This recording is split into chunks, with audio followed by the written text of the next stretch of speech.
Fill her up. You're listening to the Gas Digital Network.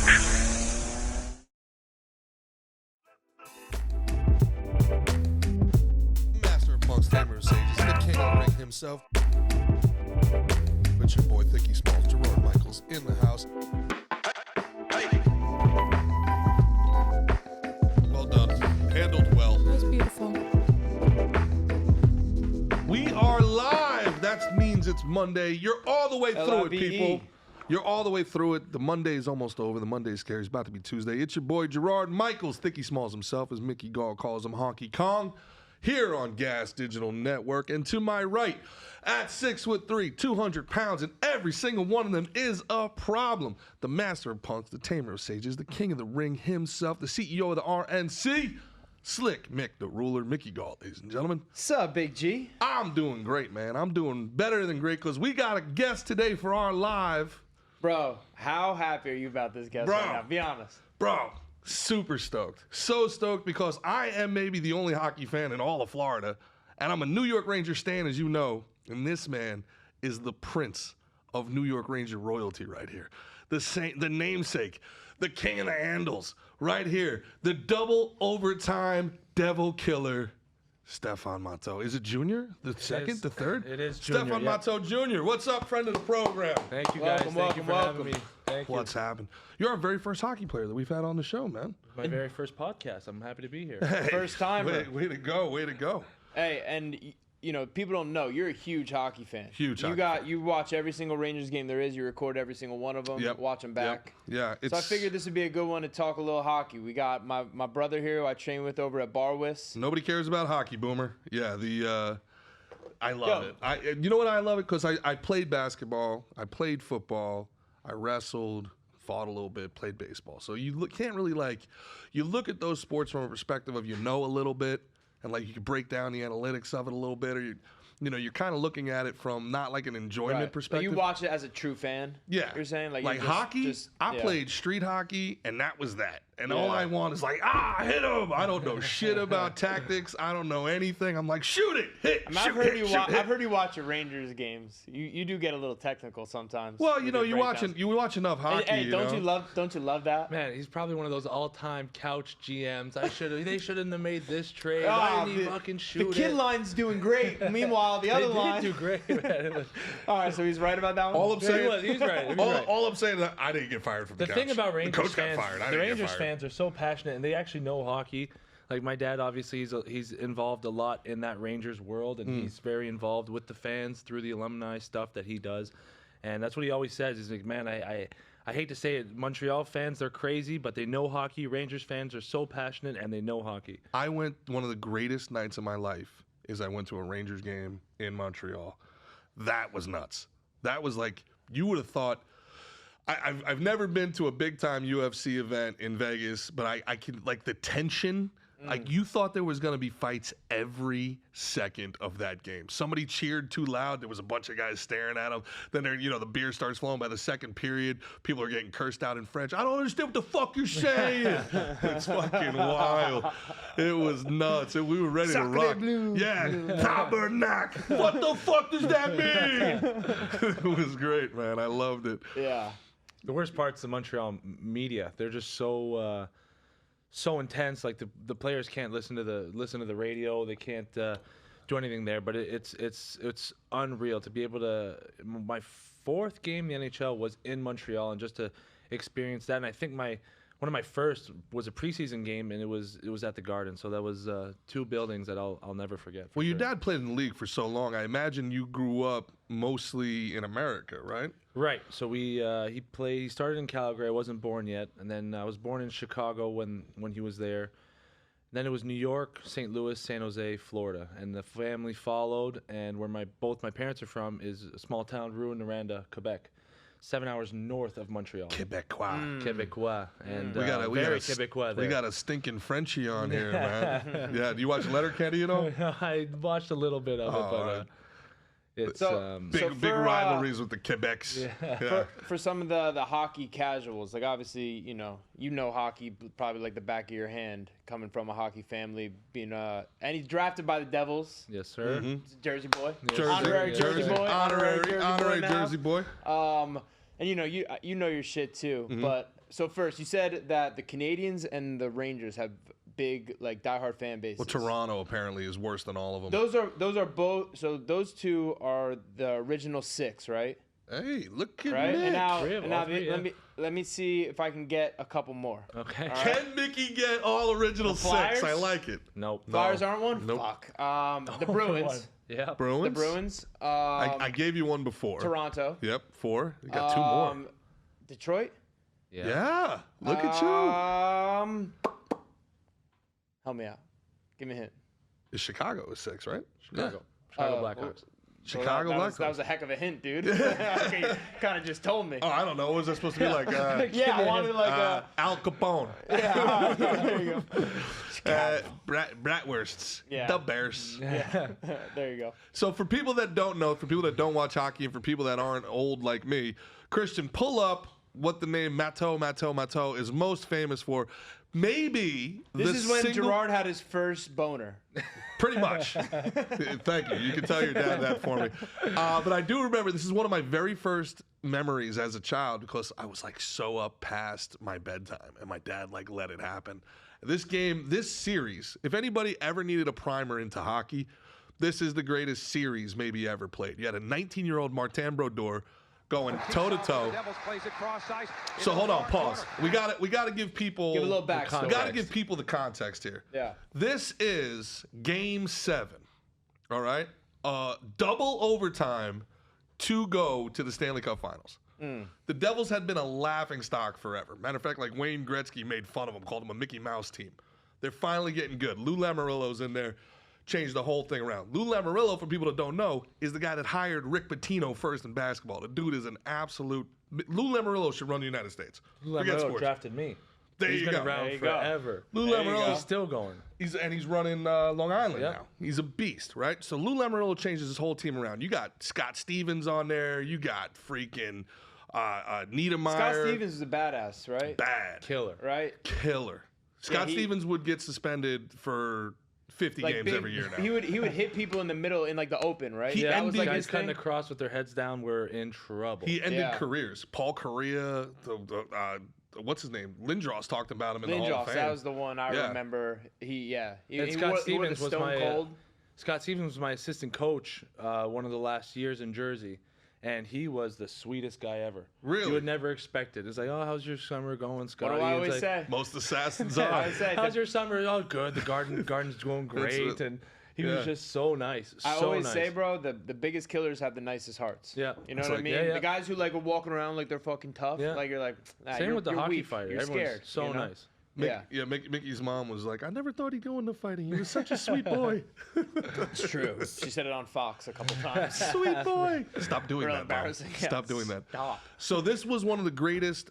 In the game before this, Mark Messier cemented his legacy as the captain of captains. And When he that's your all-time favorite. love him, Messier. He says we're gonna win.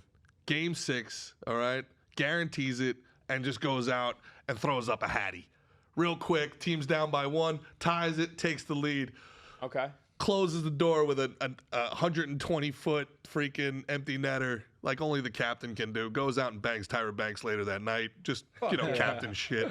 That's some player shit right Captain, my captain. Now Couldn't game have been- 7. Huh? Go ahead. I was just gonna couldn't have been more dramatic. Oh, Perfect. Now how old are you when this is happening? Are you? I was born in February, so Oh, this is June. this is June. My God. there. Okay, so you weren't born. Or I you was were born. just born. Yeah, just okay, born. got you. So now his father gets traded at the trade deadline to the Rangers for a homegrown American named Tony Amonte. He was a 30-goal scorer. Very controversial deal, but Mike Keenan wanted some grit. And Matteau, that Quebecois, is known to have a little hard fucking nose, sandpaper. Little go. sandpaper, baby. Let's go. And now here we go.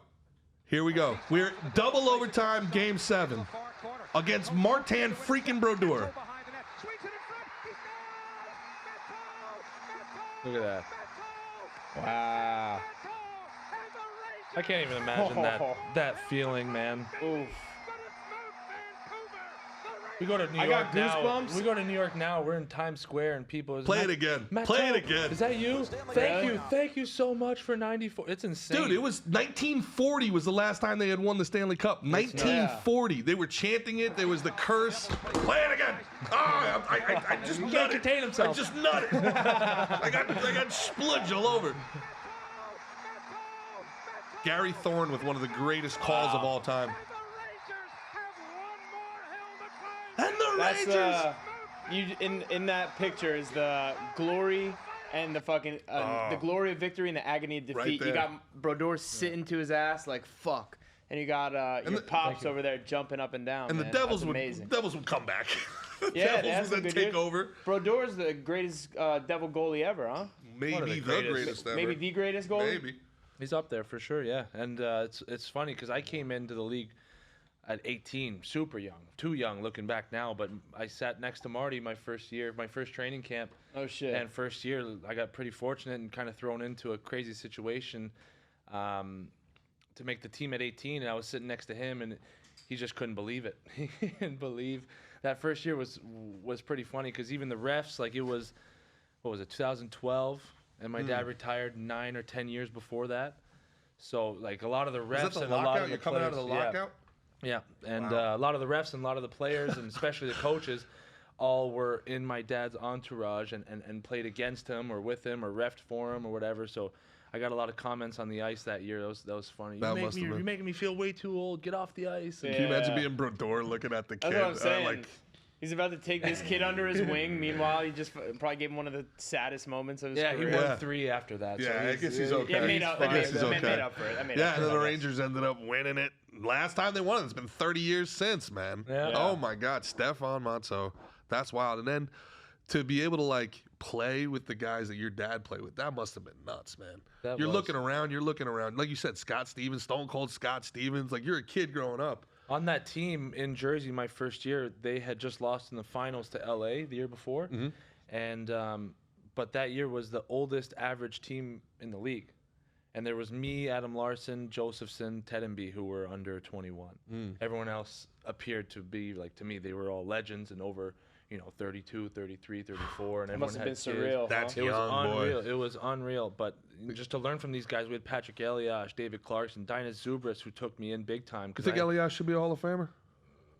there's a case to be made for sure, man. He was so good to me. He was such a good person to me, and he was just so silky out there and so smooth. He gave and up a lot of points to play the defensive style that they wanted to play. at I wonder if that gets sometimes, taken yeah. into. Yeah, for sure. There's a lot of guys who do get sucked into that role, but I think if you, like for him, who's always been on long-term deals, and throughout the deal, your biggest focus is to help the team, whereas you're on one-year deals, or like myself, you're knocking on the door every year, you're up and down, it becomes a very selfish mentality. You got to but put up points. You have to, and you'll do anything to make yourself, advantageous for the next opportunity. But for guys like that, man, they'll suck it up and do anything to win. So it's he definitely did, but he's also put up crazy numbers as Yeah, well. great player. Who's other than your father? Who's your favorite hockey player that you've either watched or played with your whole career? Yeah, I think my favorite player to watch and as a kid, YouTube highlights of it was always Peter Forsberg. Forsberg, Peter Forsberg, great man, player. He was You an pull him unreal up, pull ups player. and shit? He was mean. He would reverse hit Tough. guys, and he was tough. And he wouldn't fight, but he would guys were scared of him. My dad always tells stories because he Not was the biggest guy. not the biggest guy. My No. dad was in San Where'd he Jose play for for? 5 years. He was in Colorado a Colorado. long time, and then Yeah. Philly, Nashville a little Oh bit. yeah, I remember I saw some of him in that. Sakic. They did the there was like an E60 between Detroit and the, Oh, the yeah. Avalanche. Yeah. Oh, Like, you yeah. remember that was That called? rivalry It was Oh was called yeah, crazy. like that rivalry Unrivaled? was I think that's nuts. what it was called. Yeah, Yeah, that thing was nuts. All right, so okay, I know who he is. and that's Yeah. back. That's back when you used to be able to like commit actual felonies on the Yeah. ice, and then Oh, you're like, yeah. hey, go in the timeout box for 2 minutes. And that's Go in something. timeout. That's something I want to talk about too, especially how you say the difference in like the playoff hockey, like, Oh, yeah. like the contact that they're allowed to make, and versus the regular season. Like there's no fights really in the playoffs. Yep. Not No? really, man. It's just net front cross checks to the back of the neck and in the ribs and fair play. Apparently, it's As a fan, that you said, somebody that doesn't know, that really does bother me. Yeah? Like the clutching and the grabbing that gets called, the hooking that gets called during the 82 just goes away. Yeah. And then, like, especially if there's 5 minutes left in the third period of a close game, the refs just put the whistle away. And I'm like, okay, so these guys can just two-hand whack people in front of the Right. net? Like, that's a penalty. It gets touchy because you don't want the game to be decided with a power play, penalty? but then again, it's Yeah. within it's the rule book. So You see the vets take advantage of that. yeah, You see yeah. the guy who just retired, Patrice Bergeron, unbelievable player. Don't get me wrong, unbelievable, the best of the best defensive center maybe of all time. But my God, in the playoffs, this guy's a goon. It's an absolute goon. He just rides people. Like it's tough. Yeah, you're a pretty good defensive center when you get 2 fucking overhooks on anybody that's in front of the net. Not for nothing. He's got it. He's got it going on regardless. He had such an amazing career, and especially as a minor hockey player growing up in Quebec, everyone looked up to him. And Oh he yeah, was- you're not going to say anything bad about the he was Frenchie, part. but He was hey, all part I'm of the, saying. he was part of the Big Bad Bruins, who everyone in Montreal hated the Bruins, but hated to love him because he was just always a very classy and talented player. Second round draft pick too. Let me ask you, in baseball, if you're not a first or really second round draft pick, you really have almost no chance. If the rest of us were drafted and signed just so that the first rounders had somebody to play with. Yeah. Do you feel like in hockey you get a fair shake regardless of where you're drafted, or? I mean, how many rounds are there in baseball? Oh, geez, 40. There's a lot. Yeah, 40. 40. There's 7 rounds in hockey, and You were a first rounder, correct? I was, yeah. And I think I was talking to a buddy about this the other day, and I didn't see it myself, but he was reading something off to me about the statistics of the top 10 and how much success they have in the next 10 years. The next 10, and then the next 10, and then the Yeah, it's second like round. third round. stupid. It was crazy. It's a crazy stupid the drop fall off after but it's 10, not. yeah. It's not a politics thing. Like these guys are the best of the best for the reason. You look around the league, and this guy's so good. Where did he come from? Oh, he was 3rd overall 7 years ago. Like these guys are good, and they've always been good. That's why they're at the top in most power plays. There are diamonds in the rough, and like Panarin, we were talking about earlier. Like I think he came over way later in his career. He was a lot older, and he signed with Chicago. Small, yeah. And guys, he was in Columbus right before I was, and guys were just saying that he was a specimen. Like he was shredded, and he had wind in his lungs for days. Like Yeah. he would just skate circles around guys, and his talent, he would make people look foolish. His every day. IQ is supposed to be unreal. Yeah. Very, very impressive. Would you think like that processing at that level is the most important thing because things are happening so fast and the hits are so hard? Yeah, but those guys don't get hit. I don't know how. I don't know how they do it. I don't know how they don't. I feel like every time I touch the puck out there, especially in the NHL, it's just so fast. You look up, there's a guy right in your face. Like everyone's so good at keeping their gaps Interesting. and keeping tight, but just these guys like don't cheat the game, but they read the game, and it's very impressive to see how they always have the puck in full speed. They always find the guy late. They always find the puck seems to bounce in their skates and land on their stick, and they you watch them for a shift and like, oh, that was lucky, but then they do it for 10 years, 82 times. 82 times. This guy's a year, good like, at being lucky. These guys are not. This lucky, guy's man. pretty good at luck. Just that, how you said, like you're like every time I would get the puck, I feel like there's a guy like running. Like it. That's something that can make you really appreciate what you're watching out there. Oh yeah. Cause you know what I mean? Yeah. Cause as like a civilian or someone doesn't know the hockey, like they could be like, dude, just fucking move the ball, Sure. move the puck and put it around him. What are you doing? Yeah. You know what I mean? But like meanwhile, right as you're touching it, you're feeling the pressure and all. You know what I mean? Like Yeah. I always like to kind of like shed light on that part. Well, for TV's people, weird. you know? TV is weird too, right? Because what we talked about it when I first met you. You said everybody says it. When I first met you, I'm like, damn, you're a lot bigger than I thought you'd be. You know what I'm saying? Right. Like I've been watching you on TV. I'm like, he's a tough little kid. Pretty big guy. Scrappy little guy. He's scrappy, little fucker. Yeah, we talked about when I met Jason Kidd. My mind was blown. I'm How like, big he this was. guy's huge. You're so tiny. Wait, how big is Kenyon Martin? Another man? thing, Like- but that's also what it was gonna bring me to my next point. When you watch hockey and you watch it live, oh, it's stupid. it's so much fucking fun. It's every stupid. time, like as a kid, like my dad was a Rangers fan, watched the Rangers, so I'd watch the Rangers with him. But like I was like big into football. Sure. But every time I'd go to like a hockey game, I'm like, yo, this shit is fucking dope. Mm-hmm. Like it's fast moving. It's big dudes on skates crashing into each other. That puck's going fast as hell. Yeah. It's a fun ass sport to watch. I fall off it though a lot. Fall off a lot. because you really. But now I got some boys that I'm gonna Yeah. be following this year, so I'm gonna have a more invested. And I want to get into interest, that you know too. what I I'm want to get into that because it's very Yeah. interesting. But you more than any other sport, maybe NASCAR, because you have to like experience NASCAR to understand it. Otherwise, it makes no sense saying? It whatsoever. just looks like people driving around. Yeah, the you have block. to feel the whole earth vibrate. Like you got to get like to understand it. So, but hockey really, because they only follow the puck on TV. You don't get to see everything Right. going on. And then you get like the keyboard warriors that are like, Elias Anderson is never going to make it. You got to give him power play time as a first round draft pick. And you're watching this guy live and you're like, this guy is on his ass every shift. You just can't do it. You can't, like, at some point he has to kind of earn his keep too here. And again, 18, 19 years old, I get it. I'm not trying to shit on the kid, but it's so obvious who's keeping up with the game speed and who's not live. And TV doesn't really show that, I Yeah. don't think. It's tough, man. Like even Jack Hughes, he from Jersey, he was the first overall pick a couple years ago, and he came in his first year and he kind of got shit on a little bit. Like he's not strong enough, he's not fast enough. Well, he is a small guy. He is a small guy, but I think he's still. My six- God, what 6 he foot, does, but now, what he like, does now. he picks up the speed, and these scouts and these management. These managers, the GMs and the coaches, like they know what they see. They've been doing this for years as well too. And now this kid is just dominating the he's league. unreal. He's so nice to watch out there. His stride is beautiful, flawless. Like he's just skating circles around guys, and it's so impressive. But it's funny to hear the bad talk, early on in people's careers. Well, you're but- getting it with the Rangers now. You're getting it. People are really ready to give up on Kakko. They're ready to give up, especially ready to give up on Lafreniere. Yeah. Me and Laffy have been training together a long time now. He's from my hometown in Blainville, Quebec, it's called, and we've been training a lot. And he's a hard worker. And in juniors, he was so dominant, and he's a big guy, 6'2", 6'3", and very, very well built. Is he a hard worker? That's starting to drip out in the media in New York. Larry Brooks is starting to question, whether he likes the nightlife a little bit too much, whether he's actually putting the work in skating he should. And Yeah, I think he enjoys New York City. I think he enjoys it. I think the game catches up to you, and I think he has a very good entourage.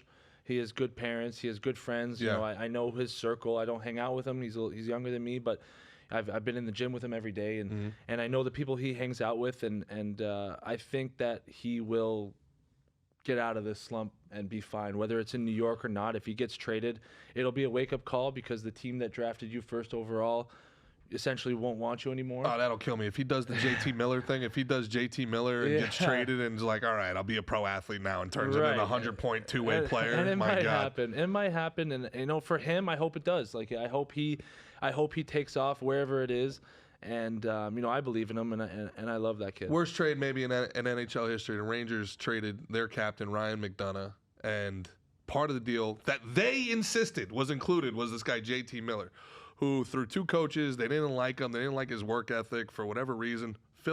Pittsburgh kid, tough kid, putting up points, two-way player. But I guess he partied too much or whatever. Well, that was the rumors, right? Next thing you know, fucking Tampa Bay is winning 2 Stanley Cups with our players. Yeah. Girardi, half the guys.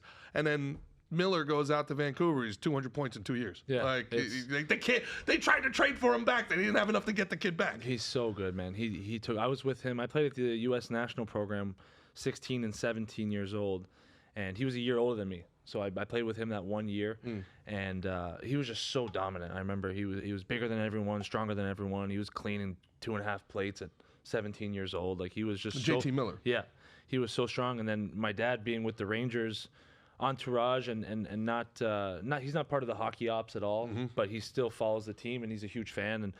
And we would talk about JT a lot, and I think one of those years he got called up and sent down like 12 times in 1 year. Yeah. He came up. Tortorella did not like him. Didn't do the job. See you later.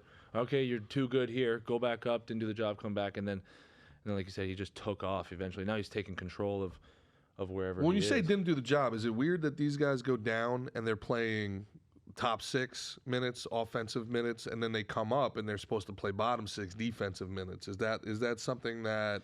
It's a tough. That is a tough thing. I think a lot of guys do get thrown into situations they're not trained for. a lot of guys will come out of juniors and they're top 6, but because the talent pool is so much lower than the NHL, obviously, and even the American League, like you'll develop a guy and develop him as a top 6. You give him the power play, give him the penalty kill, give him every opportunity. He's playing 20 minutes a night, and then he gets called up and he plays 6 minutes, 8 minutes on the 4th line, and he gets sent back down for not producing. Like, Sure. that happens all the time. You see that all the time. But, the organizations who stick it out and put a guy in the 4th line for the first 20 games, he does the job. Next 20 games, 3rd line, and more penalty kill time. So he goes from 6 to 12 minutes.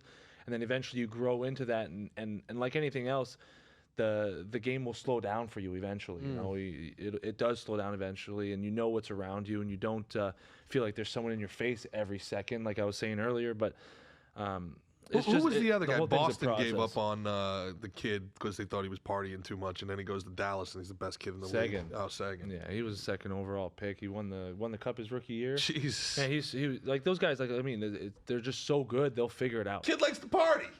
Like, what are we doing? This stuff reminds me a little of that Dan Marino shit back in college. Oh, that's right. Remember?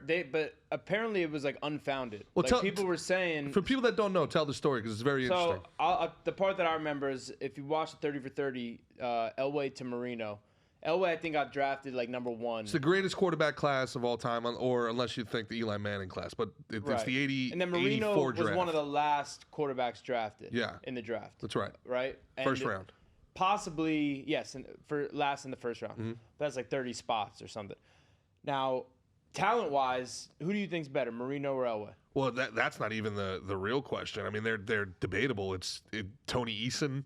All the other guys in between. Breckenridge. Was it Breckenridge? It was Eason, and it was who was the Ken O'Brien, the Right. Jets guy. Yeah. And the Marino really wanted to go to the Jets. Yeah. And what the funniest thing about it was, it comes out that, so for people that don't know, there was rumors that Marino liked to party, was doing cocaine in college, which is the whole point of going to college here, folks. But like when Laramie Tunsil did the bong hit and he fell like 7 picks in the draft, and it was like, because he's smoking weed. It's like, all right, guys, I got a weird one. College kids smoke weed here. Yeah. Like I wanted the Giants to jump up and draft him. I was like, I don't want to draft a college kid that doesn't smoke weed. That's take that, weirder. pothead. Yeah. It's like, so they found this out, and Marino falls in the draft, falls. And it seems like someone like did him dirty, like No, on some well, bad pub shit. Well, like, they accused Shula of spreading the rumor because he wanted him, and then they asked Shula straight up, and he goes, "Nah, I would never do something like that." I'm just happy he fell to us. Fortune like, favors. this guy's terrible. He's a horrible drug addict. No one should pick him. None of us should pick him. Don Shula, who's the Bill Belichick of that day, is going around Yeah. going, "I would never touch that guy. Are you kidding me?" You heard about Marino and the drugs? It's got to mean sad. It's sad. Sad. It's got to mean something, folks. All right, like we got to we're role models here. So Marino's available. Yeah, just go ahead and put that. It's not He a bad fucking play. suckered him. Nah, right? Smart. So you Chess, not checkers. So you then are of the opinion that these teams should give the players a little more leeway. Not necessarily leeway, because it is the best of the best, and you're expected to perform at some point. There's obviously an adjustment period, lifestyle. Like I was in the NHL and I had never done a grocery shopping before. Like I had never lived by myself before. Yeah, no, we get it. You're a rich kid. You grew up. My butler would always do it for me, and my driver would take me everywhere, and that's, so it's all new for me. I had to drive myself, but I had been training with Denis Zubris from the Devils for a long time, and he took me under his wing early on. So, I was very fortunate. Him and his wife and his kids took me into their house that first year. I was so young. I was like 8 years difference from his son. And Well, Lemieux did that with Crosby, apparently, right? yeah, that happens a lot of time, and it was so helpful, and he kind of taught me the way of, as an 18-year-old in the room, kind of keep your head down and don't ask anyone for favors. And Tom Brady did it with Antonio Brown and then got divorced. So Yeah. Don't Don't always work. At your own risk. At your own risk, vets. At your own risk, Yeah. So there's some leeway to be had. I think now it's changed a lot more. There's a new young wave in who, they're picking the puck up behind the net, and like Zegras was with us this week. He's a perfect example. His He's disgusting. hands are Like, stupid. It's so crazy, and we saw him in the gym this week, and he's just so chill about everything, and he's just Yeah. so naturally gifted, and he's Well, just, they're actually getting. Some of the fans in Anaheim are like, "All right, cool, great hands. Can you throw up 60 points now?" Or like, so people get. It's almost like the more talented you are, yeah. the expectations that's get. asked. Yeah, exactly. Makes sense. The more glimpse of greatness you show, the more people want, right? It's like in anything. Like, I think he's like 70% in the shootout or something Yeah, like that. something He's crazy. He's like the best all stupid. time. Like, it's it's- stupid. Really? Stupid. And Yeah. these goaltenders are bigger. Like the pads, they got to do something with these pads. yeah, I they mean- have been. They made big rule changes. You like, think they're cheating though? I'm sure. I saw a picture of Vasilevsky. There was a picture. Christian, don't He's forget to pull up he's just Forsberg. in his Got it. stance. Yeah. And there's nowhere to shoot. No, they're just so good. Like we were talking Vasilevsky about for earlier. Tampa. He's in his stance, and there's no yeah. net. There's Yeah. literally no But net. he also appears that way. Like, he's so good. He's the best in the world for a reason. Like the Well, I passes. mean, do come Shesterkin across- exists here. Let's not act like Shesterkin doesn't exist. But yeah, What if There's they a- just got like a super wide fella like G, but maybe an even wider stand there. version? I can't do the You know what splits I mean? though. I can't do the splits. That's the thing. You gotta. I got yeah. the hands. I I don't wanna- have the yeah, legs. You gotta like beef up these goalies. to Yeah, make them even these bigger, are you know rookie what I mean? numbers. You got to get Ole the goalie back Yeah, in you there, get to baby. about 4 bills. Goldberg, Then we're talking, Goldberg you the know? goalie. Yeah. Just back up in there, no room at all. Exactly. Real quick, guys, I got some. Remember Gilbert Brown on the Patriots, or like Vince Wilfork? Just have Vince Vince Wilfork, Wilfork, yes, of like course. boom, boom, boom. That's yeah. it. Yeah. Just body. Here, hold on. I got some Forsberg. I highlights here. wanted to see Here we some of go. these highlights. That was a pass. He flipped it over Look at him. everyone right on Look the at him. stick. See you later. These were late 90s sports to early 2000s sports, and every sport was just so good. We got to see some of his hits too. Yeah. You know what they told me Messier and guys like Forsberg and Sakic and those guys would do when guys would come in to hit them. They would nice. they would like shift their hands on the stick so that their end of their stick was sticking out, and they'd spear the guy for coming into Yeah, him. they're nuts. Hell Some of yeah. these guys are mean. They have some tips and tricks. I had played with a guy who this was actually nuts. I played with a guy. Ah! I played with Bro, a guy who Those are big leaguers he's doing it to. Oh, yeah. That's what's nuts. Like these Well, are the that's best in the something world.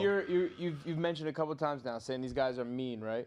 Yeah, I So- played with a guy who was a fighter. He was an enforcer on the team, but he would take a box cutter and roll up pieces of plastic on his helmet, so that when he would fight and take punches, the guy would tear his hands up. Get out of here. Nice. It was just Nice. it was so Nice. unnecessary. So he's got little like Yeah, shit it's got sticking little out. horns up there that Wow. you can't see, but it's rolled up. Wow. And after one punch, you're like, ouch, and your whole hand's bleeding. You're like, Fuck yeah. so that extra second of that was crazy. Yeah, so- what's his name? This is actually Ray something- the Boss Mc. What was it?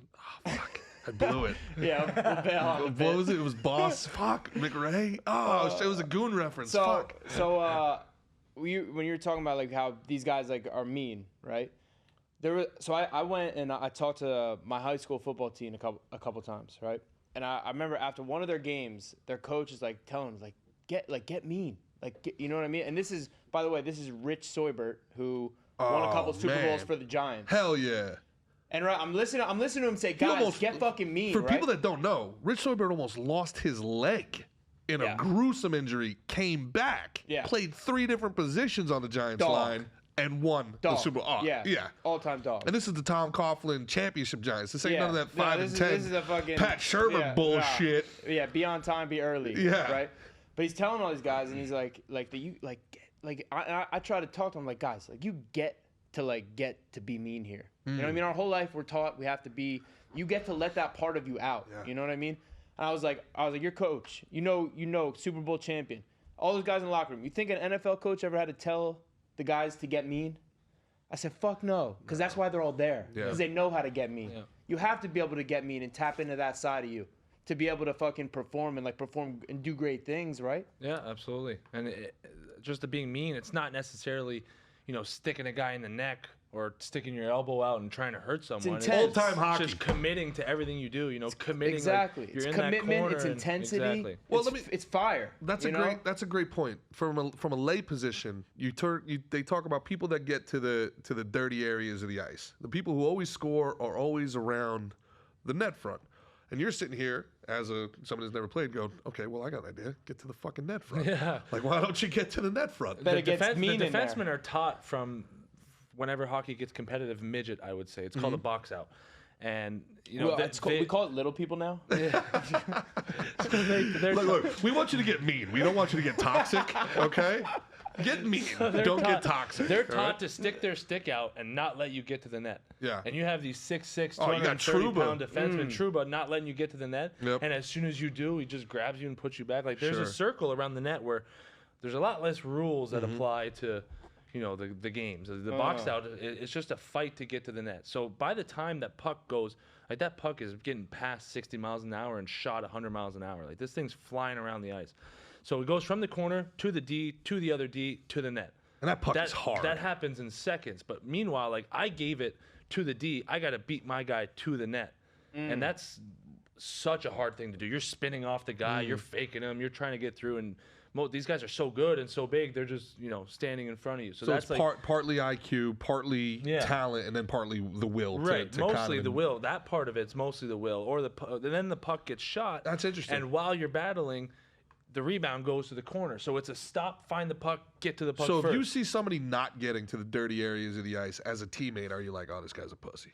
Yeah, you know, there's a lot of calling out on that. I Really? would say so. Yeah, Really? it's like you know, it happens all the time too. Where, you know, the top end guys in the NHL, they play smart as well. They're not going in there to get Take a beating. blown up. Well, you look at a guy like Matthew Tkachuk, my God. He will. Like, he's so impressive. Like, you know, I became such a big fan of his. Crazy. So and did he's everyone. made for that playoff Exactly. hockey So did everyone. sort of style, yeah. And then you look at like Jack Hughes, who's not as thick. Yeah. He, you know, can't necessarily get in there and take But the same beating. He has such high hockey IQ. He knows Exactly. when the kind of the rebound's coming and he gets in there. Then He'll just lift your stick, take the puck will go through your legs, and he's Yeah, gone. yep. Like, those guys are just so smart. Everyone's good at something in the NHL. so that's especially. kind of it. Everybody kind of finds their way. Right. They Right. figure it out one Right. way or another. You master what you can do. Like, you have Chris Kreider, who came in, you know, not necessarily the most talented guy, but one of the biggest and hardest working Big, guys. strong, fast. Yeah. And he you know, mastered his role. Yeah, And now becoming a bumper. he's scoring 30, 35 goals, 40 goals a year. He Like, stands there and lets other people shoot off of him Yeah. into the net. Yeah. he's so good at what he does, and he just made it perfect, and now he's making so much money and spends so much time in the NHL, and So it really does come down to a toughness thing. Getting those dirty areas of the ice is really just about the willingness to take the kind of beating. yeah, because, you know, if you don't want it more than the other guy, he'll lift your stick and give you a hit, and then you're off your feet, and then they're gone, and things happen. You know, mistakes are very costly in the NHL. That's what I learned. Everyone learns the hard way. I learned the hard way. You know, the rim's coming, you miss that puck in your zone, that D's getting it, and everyone's turning, gone. That's Like, it happens so fast, and even the fourth liners, they're all very good players. And if you turn the puck over when you shouldn't, more often than not, it's in your net. Yeah. That's yeah. the scariest Could you thing. elaborate on that? You said lesson you learned the hard way. Because I was like, when I first was like getting into the UFC and stuff, I would ask like the OGs, like the older guys that looked up to him, but hey, what do you know now that you wish you knew when you were my age, right? Yeah. Which is a good question to ask, but at the same time, some lessons you just got to learn the hard way. You're never really going to learn that lesson unless you like really learn it. So what's something like that you learned that you could even pass on to some, you know, aspiring hockey player listening to this right now? I think like the game just happens so fast, like I was saying earlier, especially when you're doing a breakout and the puck gets rimmed around the wall to you. Like, I'm a winger, so it comes to me, it's coming this way. Either I got to get it in my feet, put it to my stick, while there's a guy coming here and the D coming down on me. So I have either I got to go back with it or I got to go through them to the centerman coming through. And, you know, my dad, I was 9 years old, and he was preaching and harping on me, you know, that puck has to get out. That has to get out. That has to get out. Do whatever you can. That has to get out. And I think that was the biggest thing. Like, I see, you know, I'm kind of moving into this mentor role now as I get older. I'm going into my 12th year pro, and, you know, whether I'm especially if I'm in the American League, in the minors, it's such a young league, and these kids come out of juniors and they're flipping the pucks over to each other, and you know, not as hard as Oh no, yeah, they need to be. That's it's just, gonna that's, be. Right. that's just for you assholes. I'm gonna stay. I'm gonna be able to stick handle through these And pylons, it's, man. Yeah. It's crazy. So it's like, you know what, the thing that I've learned from a young age is knowing what you're going to do before you do it. Like you have to, or else you're going to get blown up. Well, The that's what puck's makes you a coming. pro, right? You I mean, look. Like you're always. I don't know if you've noticed on the Fridays we're running routes on with Tony, and he's throwing the football to us, and I look at all the hockey guys. Some football guys are in there, and they're just looking straight back at the ball. And it blows my mind. Like you're on the field and that thing's coming fast, and you're not looking too much of what's coming. You're committed to your route. You're getting the ball, and then you're going, and then Yeah. you go. But for us, like we're all looking ahead of us. You know, No, we for gotta those have that guys, it's head on better a not head to on know. a swivel all the Yeah. time and know what you're doing. So I think that's the biggest thing to become a professional, because even knowing what you're going to do before you do it, that has nothing to do with your speed or your size. You're doing things before you get hit. You're Shout out doing to Tony, things- by the way. He's a great dude. He is a great dude. Tony. Yeah. So that's the biggest thing that I would harp on is knowing what to do before you. Is do that it. film? Would you Interesting. think that that's film? Is that putting in attention to the craft? Like how do you? I think kinda- it's putting knowing your putting craft. attention into the craft. It's in practice, like we go through flow drills and everything's super easy, and you're just kind of flowing through it and going through the motions at a high speed and high execution, but without any pressure really. So And it's the same thing he was saying about Kreider, the way he found what he was good at and different things like that. Yep. It's the same thing. Like you have to know yourself. Right, You have to exactly. know yourself where your Yeah. gifts are, your Right. skills. It's the same thing with fighting. If you're good in these couple positions, your job is to funnel the fight into those positions where you Exactly. have the advantage. right. Right? So knowing like your go-to moves, it's not from watching film, maybe watching your own film a little bit and seeing I do something good here, but not on anyone else. It's about you enforcing your will. Right. Usually in hockey, they'll try and find an example of a past or present player who's very good and kind of fits your mold, and then they'll show you clips of him. See do the how he same thing does in this. See baseball. how he does that. But most of the video is on yourself. Sure. Most of the video is on yourself, self-correcting work, and then the coaches will like, "Fuck, I missed 3 rims that game. I missed 3 breakouts. I wasn't quick enough." And then you'll do that at the end of practice. You'll take 15 to 50 reps or whatever you want to Sure. do, or you're in the slot and you miss that one shot that came from an awkward angle. You'll do that 100 times, and then it's always being ready. I think a lot of guys will. I like, imagine being in the right system helps too. Yeah. Like a system that suits you, a Yeah. system that suits your game. But I think that's for a player like myself. Like I will get the puck out, beat my guy up, Yeah. and then I'll win the race to the forecheck, Sure. and then get it to the D and beat that guy to the net. I'll win that battle every time. Like I'm a really strong and fast guy, but I'm not skating through guys' skates and embarrassing guys out there. I'm just Yeah, trying but to you also outmuscle. need somebody to put the pass on your tape. Correct. Like one of the things I love about his sport, is, if somebody steals off of me, right, and I throw down to second base, and they get the stolen base, I look like an asshole. I don't get to say, well, the pitcher took a long time to get me the ball, and the shortstop, wasn't in position for the tag. He was behind the bag, not in front of it. That's everybody else's fault, not mine. I made a great throw. No, you suck. Like that's what the stats say, right? Yeah. In his sport, it's you. I mean, Dustin Poirier, man, one of the best in the world, comes out there, takes a head kick. Like, fuck, man. Is that Like, last week? That was yeah, let's go. Saturday's fights. The BMF belt, Yeah. the bad motherfucker belt. It was Dustin Poirier versus Justin Gaethje, and Dustin won round 1, and then Gaethje caught him round 2 with a head kick, the same head kick that Leon Edwards knocked out Kamaru Usman with.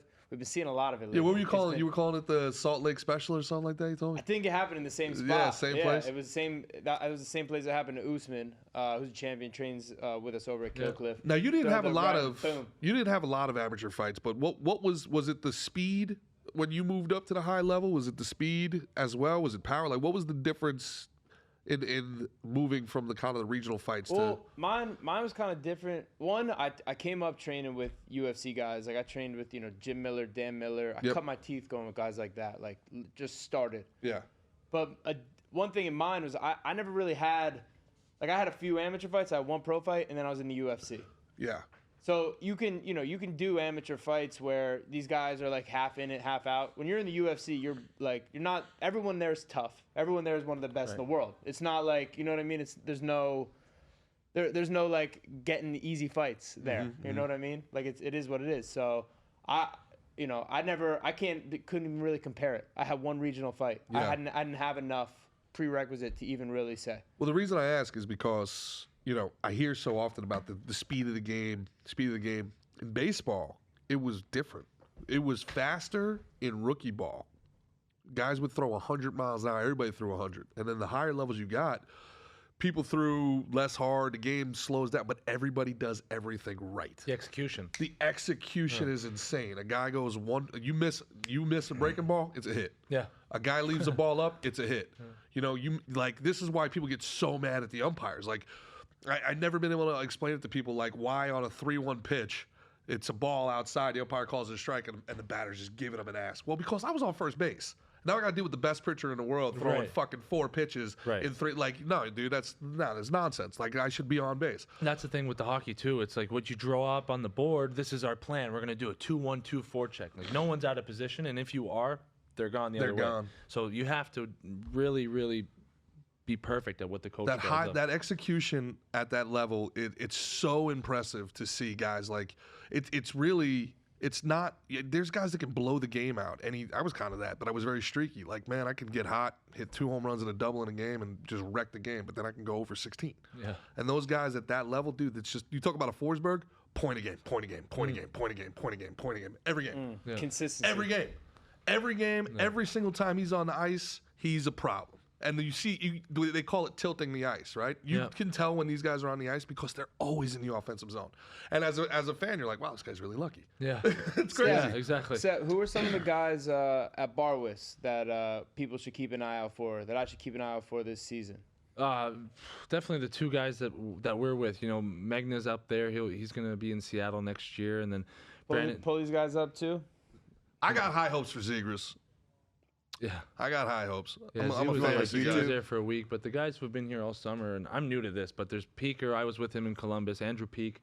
Okay. He's going on to a new 3-year deal that he signed with Columbus. I'm really happy for him. What a great town Columbus is, huh? Sleeper city. People don't know. It is. What it a is great nice. town. Yeah, I fuck with Columbus. Columbus It was is cool. really Yeah. nice. We really enjoyed it, and where the guys lived in Upper Arlington, right there, there was the nice golf course. And it was really, really nice. We enjoyed it. Upper Arlington, they got one of the best, first watches in the country over Oh there. yeah. It's really Well, you good. know Columbus. An they, egg frittata. They get like first watch, all this stuff, like all those new places go there first. It's like a tester city. Like the franchises? I didn't Yes. realize there's so many headquarters there too. Yes. Like Victoria's Secret headquarters is there. Well, the There's, guy owns like everything. The Victoria's Secret guy like owns Columbus. Doesn't Okay. that guy have something Yeah. in there with the Epstein? Yeah, and the whole thing? yeah. Something fishy. He was in there. Columbus. Yeah, Victoria's secret was he was financing Jeffrey Epstein. That's Yeah. what the secret was. That's So you heard it here the first. Stefan Matteau Jr., Epstein Island frequenter. Breaking news. Yeah, but they have like First Watch. Now they're here all over the place. Their first ones were in Columbus. They got all these different like places. I remember like Bibby Bop. I don't know if that made it out yet. Yeah, we were there all It's the like time. it's like Yep. almost like Chipotle, but Oh, really? Yep, I know Yeah, it. you We have know one in what I'm talking Cleveland. about. Cava? yeah. Fuck that type of Cleveland. We're talking about Columbus, you piece of shit. like an hour away. The same shit. You piece of shit. You're always trying. You get punched once, all right? Yeah. Then we got to tell you I got another some one. tie highlights when you guys are ready. I We got got some whoa, time? whoa, whoa. You don't even know. I didn't even bring it in yet, pal.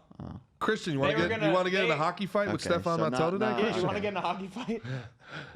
Not Really really. jack- They don't Yeah, by your shirt. pull the jerseys anymore, huh? We used to do that when we were kids. Throw a helmet and gloves on, and just go at it in the locker room. Like Just these let it ride? 8-year-old to Hell 12-year-old kids. So dangerous, man. That's awesome. It's Gotta funny. love it. It's funny That's how boys how play. Gary Bettman has tried like every way to get rid of fighting without like getting rid of fighting. He's like, all right, now you guys can't take the helmets off. That'll stop them.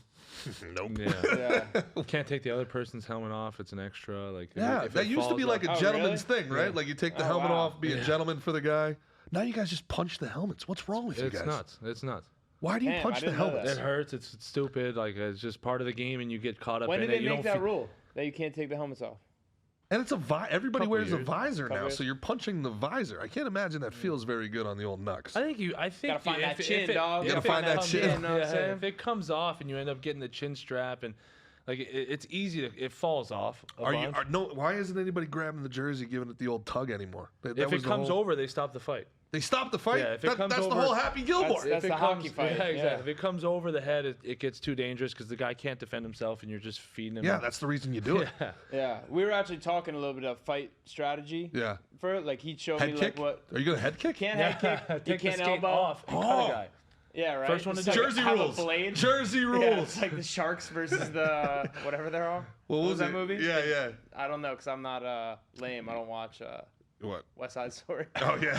The Sharks versus I thought you were the talking. Jets. I thought you were talking about Slapshot, where the guy actually tries to take the guy's eye out Yeah. with a. Nah, that's cool. So you guys were talking about Messier, your favorite hockey player. Yep. Yours was Forsberg. You know who mine was, guys? Pull it up, Christian. This is my favorite right here. Little Ty Domi. Oh, there he is. Throwing lefts. Oh, my dad fought him. He said it was zero fun. Really? Yeah. Albanian, that big old Albanian head. Now his son is a great player too. I played with Max in Columbus as well. He's such a good talent. He's a good player. I like him a lot. I met Ty and his son. He played in New Jersey, right? Ty was Or, a Ranger. The son. Max, no. All right, maybe they were playing there. They were at Okay, Prudential. maybe, But I got to meet them at like in the box after. Yeah, Max is going to Toronto next year. Is that right? Is that right? Yeah. So The Devils took good care of me, man. I was always a Rangers fan growing up, but then the Devils showed me mad love. Ty This guy's- Domi told a great story He on. hits the this after he does it. Well, that's the story. He tells the story on Spittin' Chicklets, great podcast for hockey fans. So he's on the Rangers and he's trying to like make his name. He's like, I'm not talented enough to stick with this team. They're so talented. I gotta bang. Because back in the day, I guess the idea was you had an enforcer, and that was like the policeman. Back in the day, you had 3 or 4. Yeah, so nobody took advantage of your guys, I guess, right? Yeah. So he wanted that job, and they had Joey Kosar and all this. So he gets in the fight with the big guy in the league at that time was I forget his name. Somebody on the Red Wings, Darren, was it McCarty? I don't remember. But he gets into a fight and he does the whole put the strap on me WWF thing going around Madison Square Garden. And it pissed off the Red Wings so much that they just ran the guys all night long after that. And Messier sits down. Domi's like happy about himself in the locker room, and Messier like undresses him. You just created a shitstorm for everyone. Undresses him. And he's like, I swear to fucking God, if you ever do anything like that again, I will put you so far fucking under the building, you will never fucking play. And just undresses him. And Domi's like, dude, I just got yelled at by one of the greatest players of all time. I'm fucked. Like, I'm done. And then Messier takes a shower, comes back out, puts his arm around him, and goes, all right, but it was a good fight. Where are we going out tonight, kid? And like that, and it was like, that's the essence of the captain, right? Like that. He got his point across, but then, all right, now, let's it's over. Let's have a beer or two. And I love that era's story times. Like my dad will just sit, and I've heard 1,000 stories, and I've heard a few of them 1,000 times. He just repeats them. But doing blow off of Madonna before the games. but like even now, like every time he's like something comes up, like did you see that? He's like, oh man, this one time, look this up on YouTube, 1992 Blackhawks versus Jets. And then there's just line brawls every week. Line brawls. It was never ending, these fights and these rivalries. It was just think about the different guys. I love obviously I'm a fighter. I love the fights in hockey. I think it's such a fun part when they break out. What I just learned in this past year was that people need to mutually agree to it. yeah. Right? Like I didn't know. I thought for any you could just start punching and they No, have to you go got back. to face off. You ready? You want You it? have to be like, you want to go? And they have to be like, yeah, let's go. Christian, right? pull up Pull hockey some, fights. NHL It's chirps what's or so hockey funny fights. about it Mike, is how Mike hockey cordial fights. it seems Look to up be. look up Yeah. George Larac. George Larac face-off fight. This is George nuts. Larac face-off fight. George Larac with the dreads, big old George. This is the most cordial fight ever. Yeah. And then you get some guys that took it to you take it to the wrong level, right? I mean, who was the guy that got sucker punched from behind and did his Yeah. career? Ranger guy. Was it Sauer? Was it Sauer? No. I think Was it a Bruin who did it? no, the guy who did it, I think, just overdosed, unfortunately. But I don't know. There was the Bertuzzi incident. Bertuzzi is Larac what I was versus who? thinking. Larac face-off fight. It's just he just pulled. Do you guys self-police, or does the coach go to you and say, hey, that guy's got to go? A lot less than there used to be. Oh, yeah? I think now there's a lot less designated enforcers who are still good players. Like Sure. everyone at the top Everybody level, has to they're all play. good players. Yeah. That kid at Barwis, Mike always calls him Mother Russia. Mother Russia. You know what I'm talking about? The Russian kid, I'm fucking forgetting his name right now. Sveshnikov? It's not the fight, Christian. It's them I don't know, asking but to he's fight. like, Larac he's asked like, to he's fight. like, if I was, if he's like, what, like, I forget what he's saying. He's like, I'll fight every game. He's like, I'll fight every I game didn't if I hear can. that. I think he's like in college, still. Fuck, I can't remember his name. But he's like, yeah, Yeah. if he's like, when I can, I fight every game. There's something I'm sure that when you start Nice. sparring, when you start Yeah. training, you get in that groove.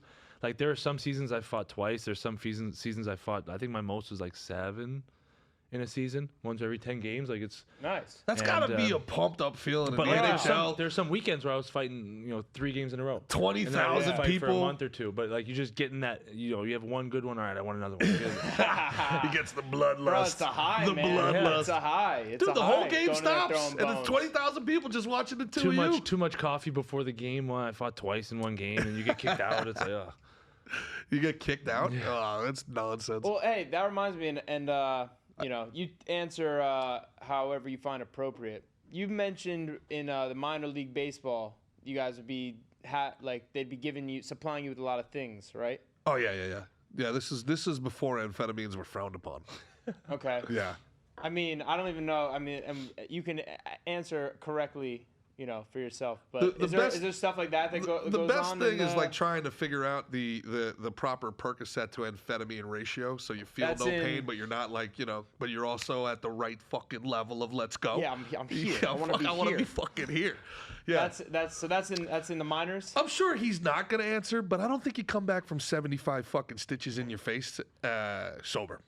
I'm just going to say that. Yeah. I don't know. I mean, if you have surgery, honestly, it's not that common, though. Okay. I would have to say. So I'm not- so really? you guys aren't skating around methed out. No, All right. no. They would. I don't think they would let you, anyways. And you play a bunch of games where baseball, I think it's obviously less physical sport. It's less high intensity. It's less. Yeah, they're more pussies. I hear what you're saying. But it's just such a different sport. So you can't be out there. I mean, in it's hockey true. And not see You don't straight. even say it. Like, Jesus. if you're out on the ice and like a guy like Scott Stevens and you can't see out of one eye because you're a little fucked up, like you're done. Like, Yeah, but I feel like some yeah. Adderall. That's nonsense. I but feel then like Adderall, come on, like you come on. that's on the list where you can't. I'm You're watching. not allowed. No. I'm watching Okay. these guys Not the take TED. smelling salts Yep. before every shift. Like, Yeah, the like, smelling come salts. on. will Smelling go. salts? Yeah, we'll do that just to get going at the beginning of the game. I don't even know what it does. I just do it because everyone else does it. And then I play, throw it away, and then I'm good. I get to the dirty areas of the ice and I do Exactly. smelling salts. Yeah, Don't the you dare first call me time a I ever pussy. did that, my buddy was like, "Hey, smell this." Oh, so I dude. just and Oh, it makes man. you like rip your head Oh, back. yeah. Oh, That hurts. Like Yeah. your head just wants to get as far away from that as possible. Yeah, I don't even really feel awake. I'm just like, what I'm the like, fuck? No, it's no fun. I just, Yeah. it's ammonia, right? What- It I gets think you so. Fucking I think whacks so. you in the head. Yeah. I think it's like a little smack Yeah. to the head. Go ahead. What do you got, I Christian? think this might be it. I'm not Yeah, positive. this is it. This All right, is let's it. go. You want to? Okay. Good luck, Good man. luck, man. That's it. Good luck, man. Just put their shit He down. just came like, up to yeah, the let's draw, go. man. He's like, "Hey, you want to?" Yeah. Okay. Pull- good luck. Maybe Pull I up- should go back a little bit. Yeah, Yeah, start that from the- over. from the very Let's hear beginning, I yeah. want to hear Yeah. the No. interaction. So all the way over. Oi. All the way over, Christian. No, I think they'll I show think the. it starts. Yeah. Start when he pulls up to the here. face-off. Yeah, yeah. All right. You want to? Okay. Square up? Okay, good luck, man. Square up. You wanna square up? Okay. That's it. That's fucking beautiful. But it's not like that. It's usually more intense than that. Yeah. I like when the guys say no. There was They're like, a. nah, you stink. Why would I want to Yes, fight you? that was the Brad Marchand. That was hilarious. Yeah. That was during that somebody's like, hey, you spared me. You gotta go. I score a point a game. You're a fourth liner. I'm never gonna do it. I'm never gonna do it. Yeah, it's Dude, so the hockey funny. chirps are good, man. Yeah. They're always pretty smart, you know. Yeah, yeah. Some witty shit talk. Do you do some chirping? Are you a chirper? Not too much, honestly. I enjoy. Like I laugh all game. Like I hear stupid shit my teammates say, or I hear someone say something, I'll just start laughing. I think it's hilarious. But I'll try and put you through the glass instead of, I'll just tell the people like I'm not gonna chirp. I'll just keep your head up, and I'll try to put you through the glass instead of. No, I'm just gonna murder you. Hell Yeah. No, I'm Hell just gonna give you Fuck fucking with that. post concussive syndrome. Yeah, Keep that shit up. Hell yeah. Who's the best chirp? Who's the best chirp that you've ever heard? Oh man, there's. Oh, Yeah, look is at there that. like a shit Look talker? at- Just little, like, who's Look number at the one? hatred in his eyes. There was one little person he shit. thought No, of no, it immediately. was There was my- so Yeah, much hatred. So who do you hate? Yeah, tell us who you No, hate. there was, like sometimes it's not like mean. It's just funny and out of nowhere. I was playing with this one guy, and his mouth was never ending, and he was like that in the room. He was like that with his wife. He was like that with his friends. He was like But no that. Adderall in the league. No, right, exactly. And it was just out of nowhere. This one guy came across the bench on the ice, and he just started, I'll go anyone. And this guy had a fat face a little bit. I don't know if he was fat or not, but he had a round face, and out of nowhere, this kid So it's Jamie Benn. We got it. this kid just snaps out of it. Hey, lift up that belly and show me your little wiener. Just like stuff like that. Like, it's just out of nowhere. Everyone just starts, the coaches are dying laughing. And, man, it was, to this day, like, we'll still talk about it. And it was just shit like that, like stuff you'll remember. And, like, no one gets too gutty. No, but this is. I tell you this all the time, and I tell anybody listening to this from MLB TV, from NHL, you want baseball and hockey to jump to the top of the list. All you gotta do is put mics in the dugout. That's all you gotta do. Put mics on. The Players Association will never let it happen. Yeah. But yeah, I mean, two things will happen. The ratings will go through the roof, and divorces will follow. Those will be the two. It becomes a reality show. Oh, dude. Yeah, Incident, man, you know? it can be. It can be. Like, I've the never things- heard anything funnier in a comedy club in 10 years of doing comedy than I heard in one night of the dugout in baseball. Just the stupid bullshit. Somebody's half hung over, half watching. Somebody swings and misses like, hey, you're early on it, bud. It's like 15 minutes late on it. Like, you know, hey, get it started now for the next one, huh? Like, it's just this, and you can tell when someone hears it and they know. It's like, oh, it's the best. Just the lot little of- subtle ones, like you missed the net or the goalie, you shoot it right in the goalie's stomach, like there's no chance of it going in, and you just hear someone on either bench just echo through the rink, how'd that stay out? Like, there's like some classics that sarcasm, have been yeah. around forever, and people, it can never be overused. Like, everyone just, It's you know, like Oh, it's great. Ovechkin. Ovechkin talking shit to Henrik Lundqvist is one of my favorite. Henrik Lundqvist is one of the greatest goalies of all time. And Ovechkin, every time he comes around the net, goes, "Your glove sucks. Yeah. Your glove sucks. I'm going glove every time. Your glove's slow." And it's just he's talking to the greatest goalie in Ranger history, and he's just fucking in his head, and you can tell it.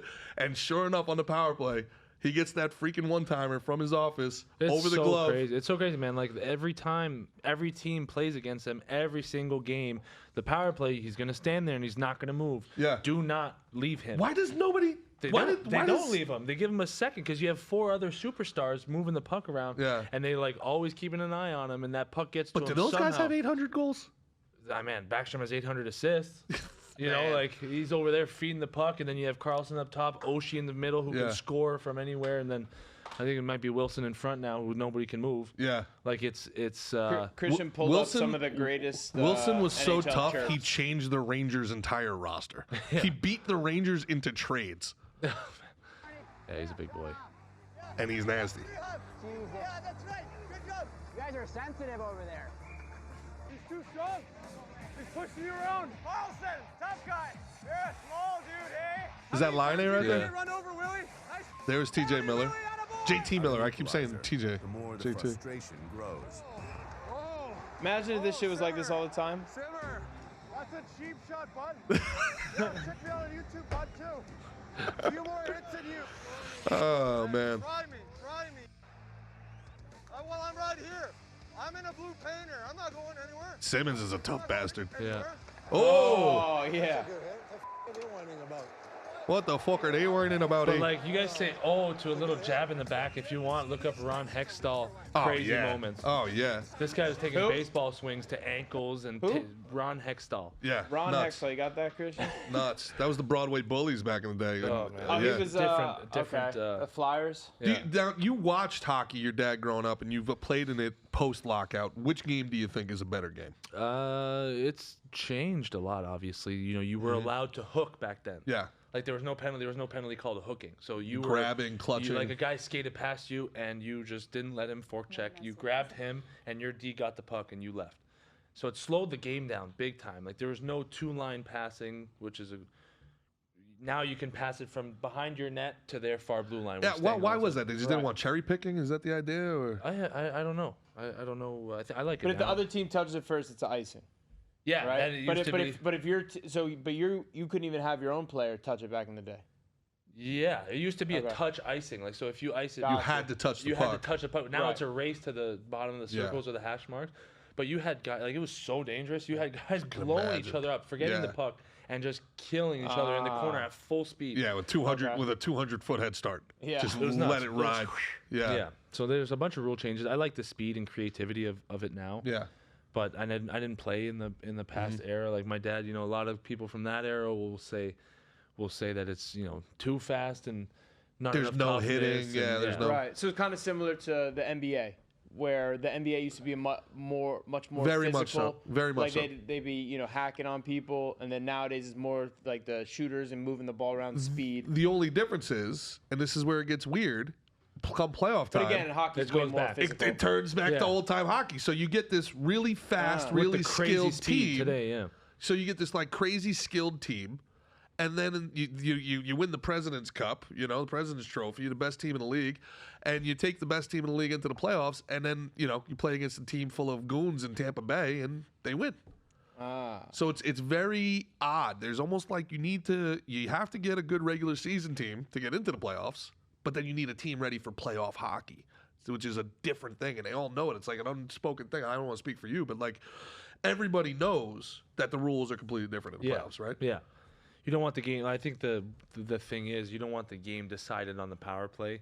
You want the best team game to win, and it's going to get intense. Emotions are way higher, and a clear trip is going to always be a clear trip. Sure. But I think those battles where a little stick in the nuts or cross check in the back, like a lot of things will be let slid, and it can get pretty dangerous. So this but- is where the analytics guys get weird, and this is, I'm sure your dad would say this about the guys online. Like they don't believe there should be hitting, they don't believe there should be fighting. Who? So the nerds, right? The idea of the new analytic. You know how we talk about analytics change baseball? Yeah, baseball. Yeah. It's coming into hockey hardcore, Corsi, the whole nine, right? But they don't take into account like kind of these playoff rules, and they're like, well, don't shoot unless you got a great shot. A pass is better than a shot. Right. But if you're playing 7 games and you got guys laying down in front of slap shots, just fucking just let send it them in there. fucking Right. go, bro. Just feed them in. Yeah, Yeah, you're let- looking to break ankles in Yeah. playoffs. Yeah. In Yeah. game 52 of the season, like you're always trying to get it through. You're always trying, but like you hear the crowd yelling, shoot it, shoot it, shoot it when you're on the power play, but there's no camera right behind the puck or 82 behind the D-man. games? You have 4 guys between you and the net. yep. It's not that easy. Is to there just- 82 games in all? 82, No? 82, Okay. yeah. So but yeah, in the playoffs, man, like there's people in front of you, rip it at him. Rip it. Rip it right by his face, and Yeah. next time he won't block it. Well, Yeah. or he will, but he'll be hobbled he'll have for the no next teeth. 7 games of the Right. series. It's Yeah. really a war of attrition. Yeah. It's insane. I mean, Interesting. there's nothing more impressive in sports in my mind than winning a Stanley Cup, because what that Why? team has to put their body through to get there. It's been Right. said a lot. It's the hardest trophy to win. I think, biased obviously. I think it is. It's just so physical, such a long season. You go through injuries. It's a whole team thing where the stars have to align to have the right pieces on the team, and then Right. someone needs to step up, big time in Yeah. playoffs and score like Kachuk did. Like he's already a superstar player, Sure. but other players stepped in. Statistically speaking, Bennett did unbelievable in the playoffs. This Bruins team that they beat was, statistically speaking, the greatest regular season team of all time. Yeah. Who beat them? The Panthers? Yeah. The Panthers, Yeah. an 8th seed. And Right. Panthers were only in because Pittsburgh shit the bed last game of the season Yes. against the worst placed team, Blackhawks. Yep. So they lost, so they were out. Florida came in. Wow. And then they made it all the way to the finals, and it was a Yeah. crazy Wow. run for them. Yeah, anything can happen once you get in. Yeah, it makes sense that you'd have to kind of like how you said, a war of attrition. That you have to kind of get hot. It's almost like a Yeah. streaky game. Yeah. Or if you're like just like tuning up right as you get into the playoffs, Yep. you could ride that all the way to Yeah. the end. Kind of like how the Giants were Yeah. in those like Eli Manning years. Like It we kind of got really- hot. We were a 500 team. Yep. And then we got good in the playoffs. They were and very had a tough. nice- Yeah. Very Yeah. tough. You talked about getting nasty before. Like, man, hot goalie, tough team. Man, that's playoff. Yeah. If you're like, it's that will you're Momentum talking about. swings are bigger than ever. Game 1 of the first round, the momentum swings, you can feel it right away. Like it's probably the most intense game where everyone comes out flying and you just Yeah. want to kill each other and Oh man, go through the wall. as a fan, I love it, boy. Which Playoff hockey. teams do you guys anticipate being good this year? Do you got a Stanley Cup winner? Could you guys predict? I think it's the same team. Like Yeah. Boston will be good again. I think Bergeron's a big piece, but they'll find someone, no problem. as Like long as Colorado has McKinnon, as long as Makar, Makar, Tampa good again, Vegas Tampa, good again. Yeah, is the Vegas flu a real thing or what? The stats say the Vegas The flu first exists. year, I was there the first year. I was up and down with them the first year, and Oh, so you played with Gallant? Wait, wait, Oh, wait, cool. wait. Vegas flu? Is that like going Yeah. out at night? Oh and, like, yeah, partying? like So- teams would come in and every year there's a rookie party. They have and the every greatest. Team, every team had their rookie party in Vegas. Yeah. So you're going to bed at 4 in the morning, 5 in the morning, 6 They- in the they morning. and then the- playing games the next night? Sometimes, yeah. If that's the Oh, only time, shit. if that's the only time schedule permits it, like guys are. Put it this way: they A had lot that. of partying? A lot of partying? There's in a the lot league? of partying, but I think it's most guys. It's pretty controlled partying. Like you can Yeah. stay if you're not gonna sleep until 2 or 3 anyways. Like guys will go out and maybe have a few, and they'll be fine for practice the next day. At the end of the day, they are Canadian and Russian. Yeah. You know? But if you fuck up, it's on you, and you might lose an opportunity you never Yeah. get At again. the end of the day, you got to be a professional athlete, Exactly, just like yeah. anything else. Yeah. Yeah. yeah, lot, so lot of the- team dinners. but a lot of team dinners is fine, but there's a reason why Vegas for 3 years had the highest winning percentage At home. over At a home? 3, and they weren't the best team of all time. They had the best winning percentage at home of all time. Wow. All right. So they that's called the it- Vegas Yeah, flu. the Vegas call it flu, the it's a Vegas It's a flu. real thing. Yeah. Okay.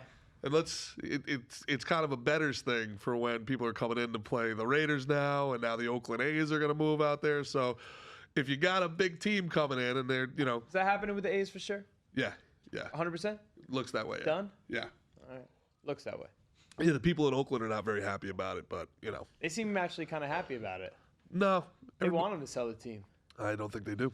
They've been chanting and like they're like sabotaging their own team. No, You they haven't want seen that. this They shit? want the owners to sell the team to keep them in Oakland. They don't want. Oh, Yeah, okay. that's what they're saying. Gotcha. But those are like the only 30,000 people in Oakland not on heroin. So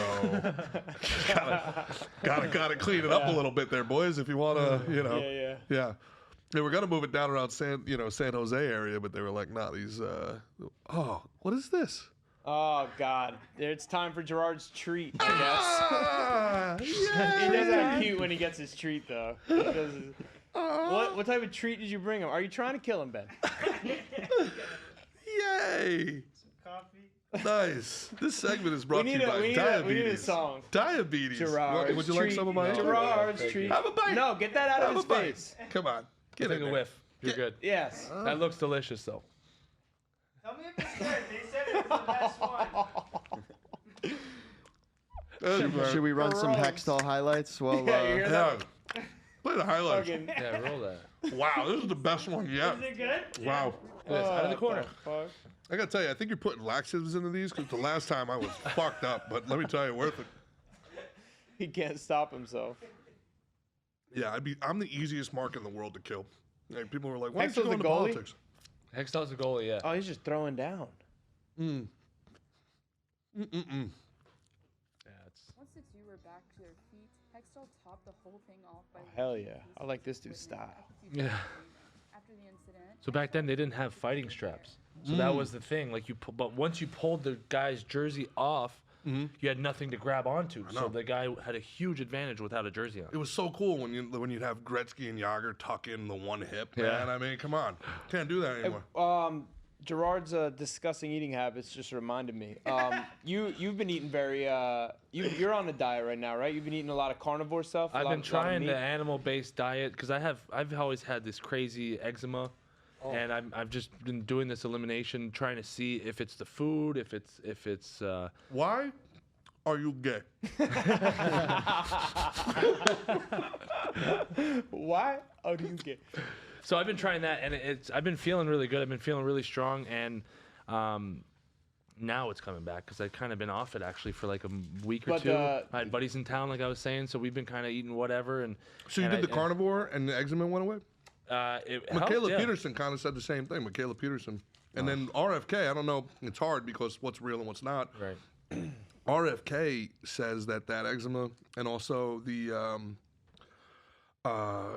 what the fuck is the one with the gluten intolerance? Celiac. Celiac, yeah. It's actually not gluten intolerance or celiac. It's a reaction to the pesticides that they put Right. on Yeah, the harvesting probably. of the Right. foods.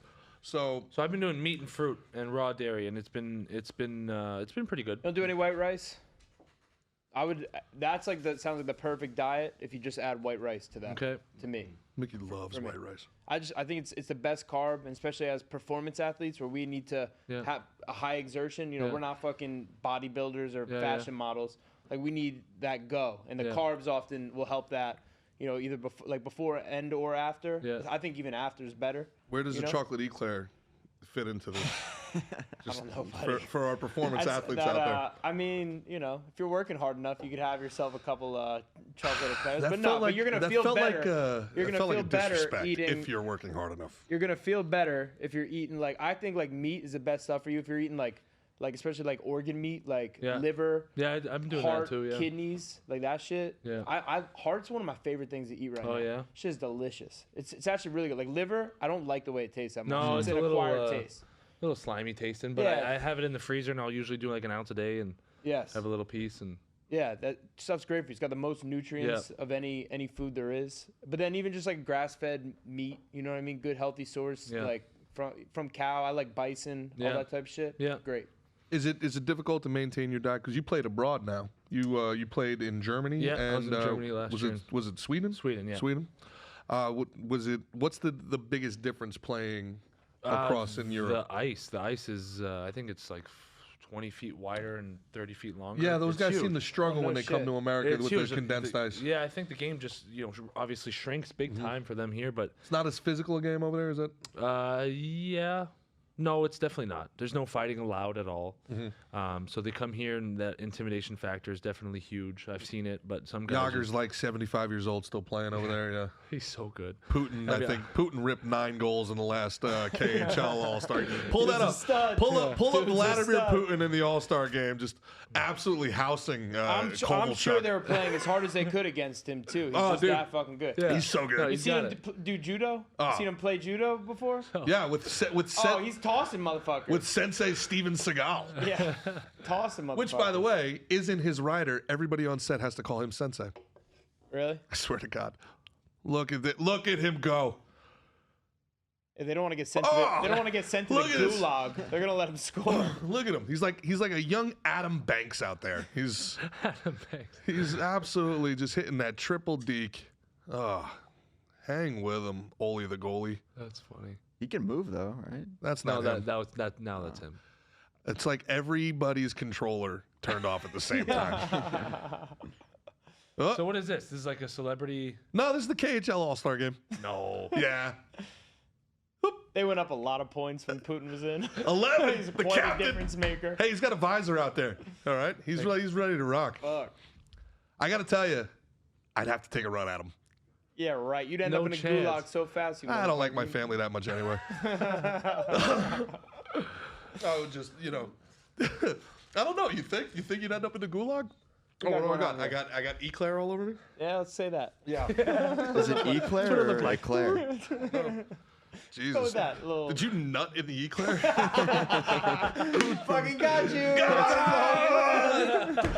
I'll only take 4 more of those, and then I'm gonna get really upset. Jesus. That was a cum eclair. Yeah. I heard there's a really good hockey fight. I know I keep talking about hockey fighting documentary called is it Guardians of the Ice? Have you seen that? Ice Guardians, Ice Guardian of the Guardians? Ice, something like that. One of the boys at the gym were telling me about it. I still got to check that shit out. Yeah, it's unreal. It's a different world. Obviously, you have some guys who love it and who do it because they love it and they love the thrill. And then you have some tragic stories of guys who, are obviously have CTE later on or they're depressed later on. And they, back in the day, you would just get hammered the night before because you're going into Detroit and they have 7 tough guys and fuck, I'm gonna have to fight between Bob Probert or I'm gonna have to fight. Probert was the guy McCarty. Domi did the thing to. Okay. Right. They right. fought like 8 times. Did they though. really? That's something crazy. Oh wow. And This it right here. that's it. Yep. Ice Guardians. So the guy on okay. the cover here is Brett Gallant. I played with him and his brother. Both I'm gonna so check that tough, out. crazy tough. There was one guy, I'm trying to remember back in the day, he was on Philly, but he was like a Princeton graduate and like an aerophysics major, and he was a NHL enforcer. I'm trying to remember this guy's name. My God. But it's like, you went to Princeton, man. Like, what do you do? Yeah, this is Yeah. This When is did how I you make my learn to business. fight? Yeah. He's so when you're out there, man, you score a goal. You're focused on whatever, right? You come back, game's over.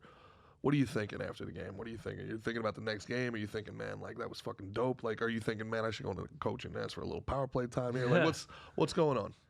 I mean, you obviously have a high, especially in NHL. Like the goals are so hard to score. I don't have many. I have 100 games played and 6-7 goals. Like it's the American League. I'll be scoring 15 a year. Like they don't come by often. Like it's only the top of the top who do it. But it's just rewarding. Like it's It's got to feel pretty good. It feels unreal, and it's you work so hard for it, and when you're in it, you want the win, and then a little side piece, you want to score and you want to contribute, you want to be important to the team, and when you get it, it's a little treat, and you might watch it a few times when you get home on your phone, watch the highlights, and that was pretty cool. Like, fuck, that was a good feeling. Let's do it again. So, and then eventually it dies off pretty soon, and you play so many games. You play 82 games, and I think it's 190 days, like 200 days. Yeah. Like it's pretty quick. It's almost every other night, every third night, if not. And Well, you alluded to it before. I'm sure that there's things that you can do to give yourself more scoring opportunities.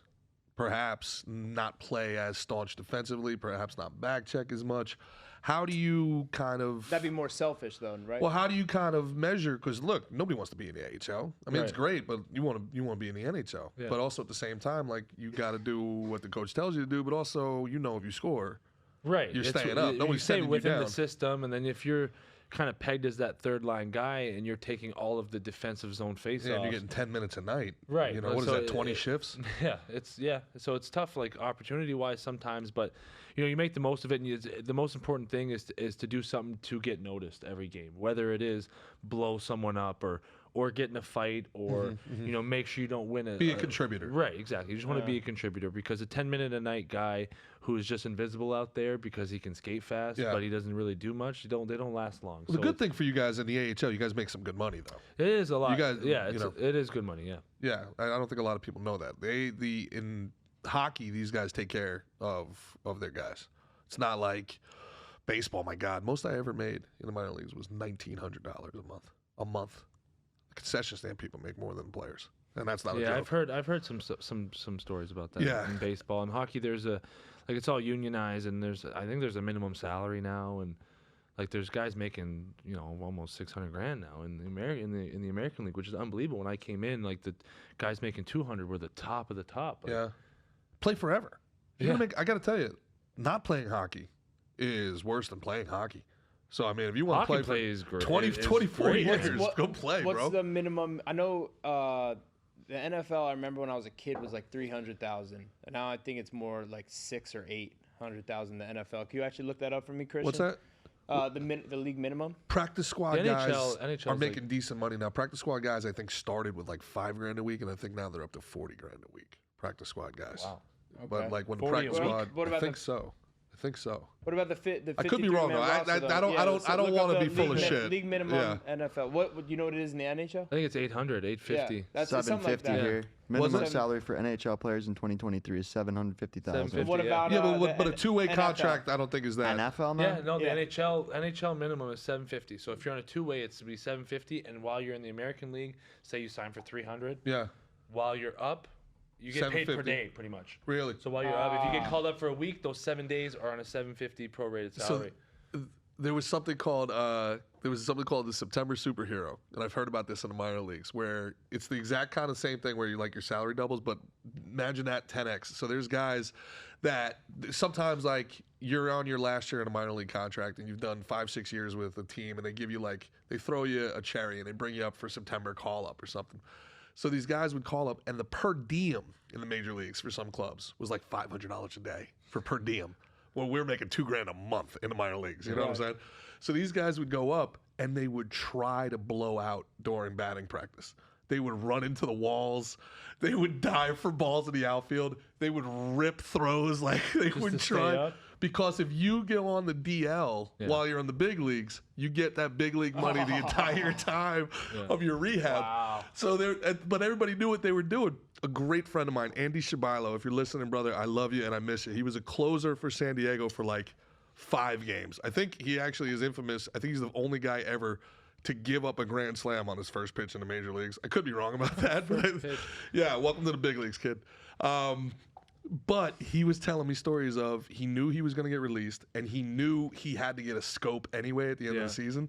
So he talked it over with his manager. Was like, I know I'm gonna look like an asshole, but you got to hear me out. And the manager was like, go for it. And everybody was rooting for him to get go hurt. down. Yeah, in batting practice, as pitchers are shagging, this dude's diving. Oh, man. He's trying to climb the wall. Yeah, and he got a year. He got a year out of San Diego. He got a year. Hey, God bless. Yeah. Yeah. So Good for him. you've played now.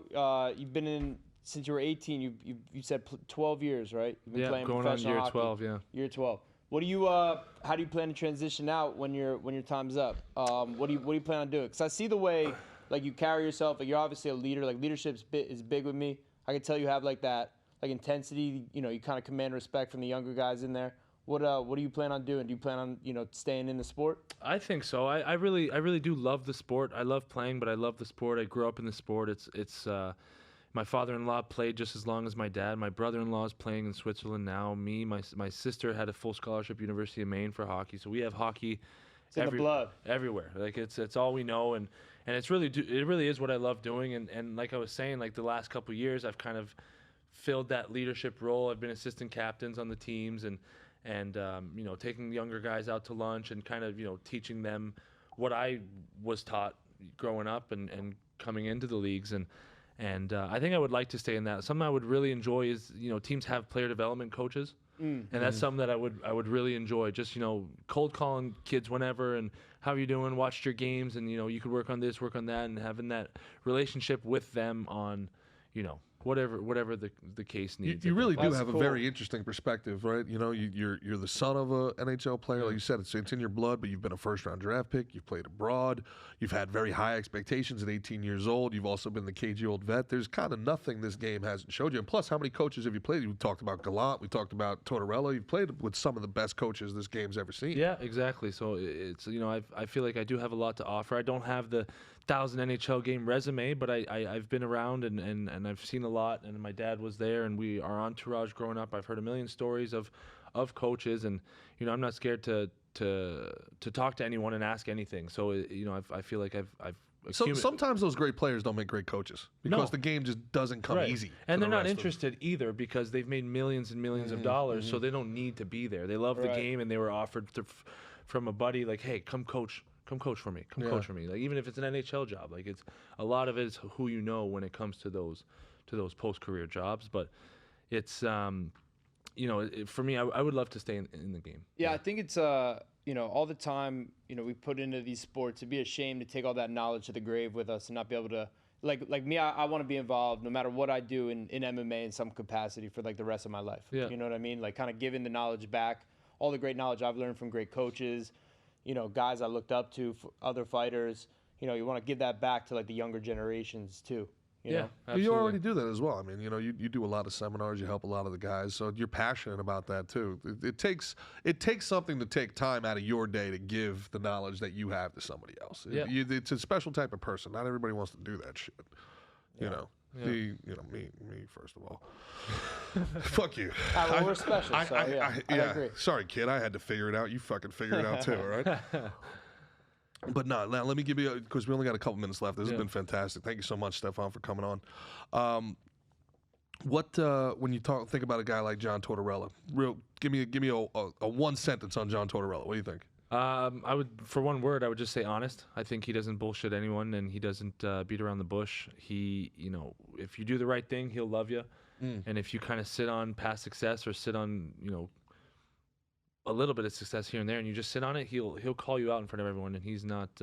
He was great with me. He gave me a great opportunity in Columbus, and he kept it real with me the whole time. If he had to take me out of the lineup, Steph, didn't work too great last night. We got to give this other kid a shot, and it would be vice versa. And I could go to him for anything. And I called him after I had left Columbus, and just to chat and keep in touch with a person like that, I think is huge. So he was great with me. I really appreciated my time with him. Oh, that's great. That's good to hear the other side of it, because all you ever hear is about the fiery Tortorella. I've heard nightmare stories, and I think even himself used to say, I was a fucking idiot back in the Ranger days. I would make them run 4 miles in 12 minutes, and it was like it was nuts, like the test that he would do. But he's I had guess success. you can go fast on Yeah. skates, huh? Yeah. No, running. I'm thinking, I'm like, No, fuck no. that shit. That'd I did work. 3-minute miles. Yeah. Head to the track, like our test in Columbus was 12 minutes, 3 miles, 2 miles, Wow. 6 minute miles. 2 miles, yeah. I think it would be 2 miles in under 12 minutes, and if you don't do it, you just You look like an idiot. Yeah, Wow. it's fast. Yeah. For guys that's who don't sprinting. run. That's sprinting. That's Yeah. moving, man. Hell yeah. The captain, when you're a quick story, the captain Foligno, my first year there. Tough guy, too. That's a very tough, awesome leader, unbelievable person, great player. He's played over 1,000 games, and he was running it, and it was so hot out. You could see the steam off the track, and halfway through the run, starts stumbling, falls face first on the track. And guys are so scared of torts and so scared of this test, nobody stops. Guys are running around him. Flicky, you all right? You all right? And then the next group, the next bus comes to do the test, and they're all hearing about this, and he's on the sidelines, finds some shade and water. He's like, yeah, Flicky passed out, and he's like in great shape. So it's just like so much build up around his test. He takes 2 days. He's like, give me 2 days of the training camp, and then you can do whatever you want. Like the assistant coaches will take the X's and O's, but he just wants to grind you into the ground and see what you're made of. What'd you think of Gallant, playing for Gallant? I mean, when I was there, like I was up and down. I played 10 games or so, and I was there for a little bit more, and everything was just so relaxed because there was no real expectation. Like in our meetings at the beginning of the year, we're gonna make the playoffs in 3 years. We're gonna win the cup in 5 or 6, whatever he said. Like they talked about it a lot after they won, and I was in that meeting, and so everything was just so smooth. And then 10, 12, 15, 20 games in, still at the top of the league, and that team was just on fire. And when I would go back down, I was with the Chicago Wolves in the minors, and we were watching this, and we were just amazed by like what they were doing. Everybody had career years. Gallant, the team coached itself. Like he was just a positive, funny guy. Like Yeah, well, that's actually the critique of him on the last Rangers thing is Right. that there wasn't enough X's and O's. Right. It was a little bit too lax. Yeah, You know? but I think with that Vegas team, it was just a perfect mix, and he did a great job with them, and they made it to the finals, obviously, and lost. But for the first year, the expectations after that went skyrocket. If you could build, the best 4 players you played against, right? What do they have that other people don't have? I think it's poise. They're just so poised in everything they do. Like they just never let anything bother them. No moment too big. No.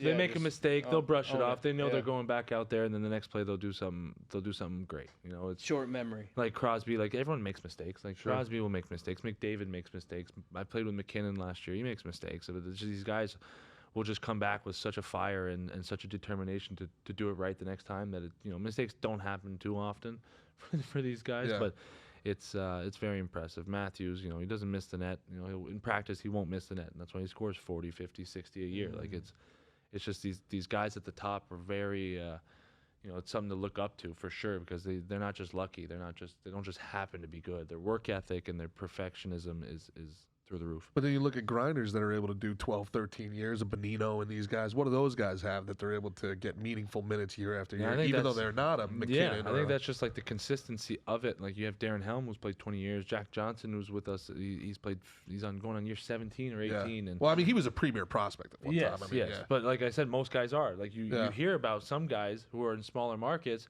and you hear about them, maybe 10 years into their career, and then you look them up, and they're like, oh man, this guy's pretty good. And he's 4th overall, 17th overall. Like Yeah. these guys have always been good, and then they We'll call that the Jovanowski effect. and then Just took they, a little time for them to develop. right, find maybe their- not, or they just they were slotted into that third line role, and they Okay. mastered that third line role. Yep. So they never put up 100 points, but they'll play 1,000 games. Okay, interesting. Just a pros pro. Pros pro. Pro. Speaking of a pros pro, that's Stefan Monteau, ladies and gentlemen. Thank you guys. Where Thank can you. they find you, Step? Nowhere really. I'm on Instagram, ST Matteau.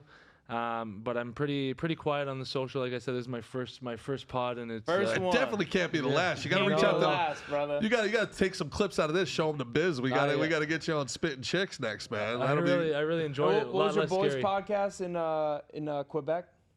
I don't even think there's Quebec. Quebec. Quebec. They're still, they're, Spent a lot of time in Montreal, all right? Yeah. That's what you were saying. I spent a lot of time up at Saint TriStar Français. with like Faraz Zahabi, George St. Pierre, Okay. Amy Zahabi, all those guys. Every time I'd walk into a store, though, they'd be like, bonjour or Yeah. hello. Hello. I'm like, I'm sorry, I'm a hello guy. Yeah. Like, they didn't like that. They didn't like that. Salut, hello. Bonjour. Hello. Yeah, exactly. Sorry. I regret to inform you that I'm a hello guy. I regret to inform you. Man, the city's so English, but I thank you guys. Thank you guys very much. Yeah, man, Love my your stuff. pleasure, brother. Love your Yeah, stuff. you're the man. You're the For the man. great, Thank you, brother. For the great Mickey Gall, for Natalie, who didn't say a word, for Christian, who's still recovering from the Luque liver shot. The And for Luque Ben, liver shot. Ben's delicious semen eclair. This has been Slick and Thick. We will see you Saturday at 2. Use code SNT30 for a free month on Gas Peace, Digital. love you, SNT30. big kiss. Thank you.